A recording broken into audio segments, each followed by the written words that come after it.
Hi అందరికీ welcome back to my channel. అందరూ ఎలా ఉన్నారు? నేనైతే పర్లేదు, బాగానే ఉన్నా. ఈ వీడియోలో నేను మీతో ఒక వర్స్ట్ ఎక్స్పీరియన్స్ అనేది షేర్ చేసుకోబోతున్నా. అండ్ ఇది ఒక అవేర్నెస్ వీడియో కూడా అవ్వచ్చు అమ్మాయిలకి.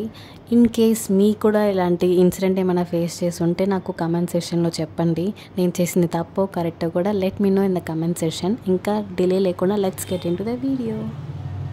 లాస్ట్ వీడియోలో చెప్పా కదా మా అమ్మమ్మ వాళ్ళ ఇంటికి వెళ్ళాను అని టెంపుల్ వ్లాగ్లో. అక్కడ ఆ తోటలో ఉంటుండే నేను మళ్ళీ చెన్నైకి రిటర్న్ అయిపోవాలని ఈ మధ్యాహ్నం 2 o'clock ట్రైన్కి బుక్ చేసుకున్నా.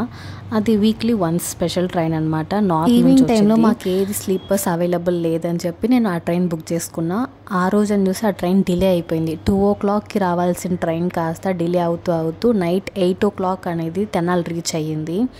సర్లే ఏమైందిలే ఇంకా వెళ్ళిపోతామని ఎక్కిస్తే అసలు ఎంత ఘోరం అంటే అంత ఘోరంగా ఉంది. జనరల్ కంపార్ట్మెంట్ కూడా మంచిగా ఉంటుందేమో, రిజర్వేషన్ అంత చెత్తలా అనిపించింది. ఒక్క 2 minutes కూడా దానిలో కూర్చోలేము.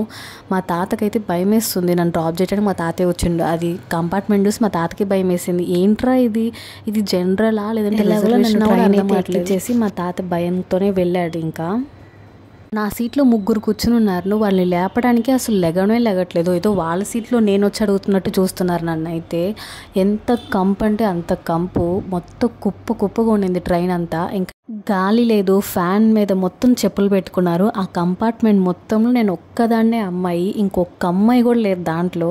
ఇంకా నాకు అర్థమైపోయింది ఆ ట్రైన్లో నేను చెన్నైకి వెళ్ళలేనని చెప్పి.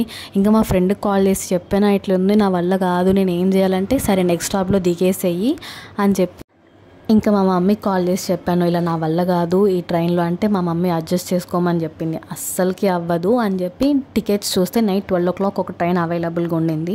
ఇంకా దానికి ఏసీ టికెట్ మాత్రమే బుక్ చేసుకున్నాను నేను. మళ్ళీ రిస్క్ తీసుకోవాలనుకోలేదని. మా మమ్మీ అడిగింది, అంతసేపు ఏం చేస్తావు అంటే లేడీస్ వెయిటింగ్ హాల్లో వెయిట్ చేస్తా కానీ నేను ఈ ట్రైన్లో మాత్రం వెళ్ళనని. ఒకటే గొడవ. మా అమ్మ ఏమో తిట్టేస్తుంది, మా అన్నయ్యలేమో మా అమ్మని తిట్టేస్తున్నారు. అంత పెంట అయిపోయింది. దీనిలో ట్విస్ట్ ఏంటంటే మా తాతయ్య వాళ్ళకి తెలియదు నేను ట్రైన్ దిగేసానని చెప్పి. వాళ్ళు ఇంకా నేను ఆ ట్రైన్లోనే ఉన్నాను అనుకుంటున్నారు. నేనేం చెప్పానంటే వాళ్ళకి ఆ ట్రైన్లోనే నేను ఏసీ కంపార్ట్మెంట్కి షిఫ్ట్ అయ్యాను, ఇక్కడ ఏం ఇష్యూస్ లేదు, ఫైన్ అని చెప్పి వాళ్ళని అలా సెటిల్ చేసేసాను. నాకు నిజంగా తెలియకనే బుక్ చేశాను. తెలిస్తే అసలు బుక్ చేసేదాన్ని కూడా కాదు. కావాలంటే ఏసీకే చేసుకునేదాన్ని. ఏసీ మేబీ నీట్గా ఉండొచ్చేమో. ఆ రోజని చూసి నేను ఒక్కదానే ట్రావెల్ చేస్తున్నా, నాతో ఎవ్వరు లేరు. నైట్ టైము కొంచెం భయం అనిపించింది. And it's a good experience. నాకు ఒక మంచి లెసన్ అని కూడా చెప్పొచ్చు. అమ్మమ్మ పాపం నేను ట్రైన్లో వెళ్తాను అనుకుని నాకు ఫ్లాస్క్లో టీ పోసి ఇచ్చింది, బాక్స్ పెట్టించింది. ఇంకా అవన్నీ నేను లేడీస్ వెయిటింగ్ హాల్లోనే వెళ్ళి పెరుగన్నం తిన్నా. అది కూడా తినలేకపోయా. ఆ ఎఫెక్ట్ నాకు అలానే ఉండిపోయింది ట్రైన్లోది. అంత ఘోరమైన ఎక్స్పీరియన్స్ అని చెప్పుకోవాలి. ఇంట్లో నుంచి అయితే పిచ్చ తిట్లు. నాకేమైనా తెలుసా ఇట్లా జరుగుతుందని.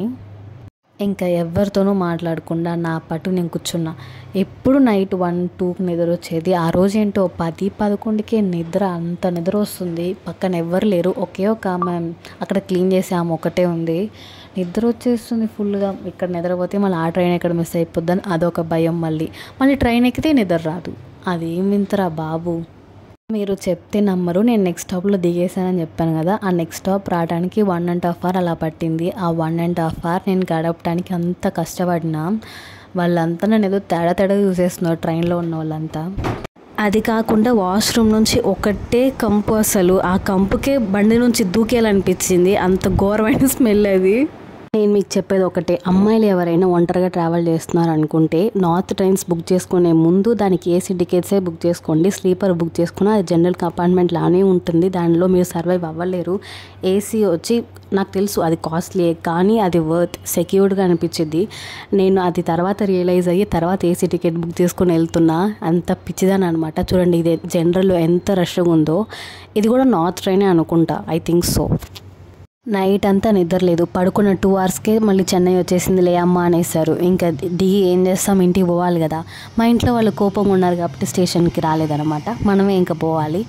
అసలు ఇంత కొంచెం కూడా కనికారం లేదా నా మీద. ఒంటరిగా వెళ్ళటానికి భయమేం కాదు. నా చేతిలో చాలా లగేజ్లు ఉన్నాయి. అవి మోసుకుని వెళ్ళడమే చాలా కష్టం అనిపించింది. ఇది కూడా నార్త్ ట్రైన్ అనుకుంటా, అహ్మదాబాద్ నుంచి వస్తుంది. కానీ ఆ ట్రైన్ కంపేర్ చేసేటప్పుడు ఇది చాలా బెటర్ అని చెప్పొచ్చు. 5 o'clock దిగి ఇక్కడ నుంచి మళ్ళీ నేను రోడ్ క్రాస్ చేసి లోకల్ ట్రైన్ పట్టుకొని అక్కడ నుంచి ఆటో పట్టుకొని ఇంటికి వెళ్ళేసరికి నా తల ప్రాణం తోకొచ్చేసింది. ఊరు నుంచి వచ్చిన 1-2 days ఆ ఎఫెక్ట్ అలానే ఉండిపోతుంది. ఏంటో ఏదో కోల్పోయిన దానికిలాగా అయ్యో మా అమ్మమ్మని మిస్ అవుతూ ఉంటాను. నిద్ర అసలు ఏం నిద్రరా బాబు. నార్త్ వాళ్ళతో మీరు కూడా ఇలాంటి ఎక్స్పీరియన్స్ ఏమైనా ఫేస్ చేస్తుంటే let me know in the comment section.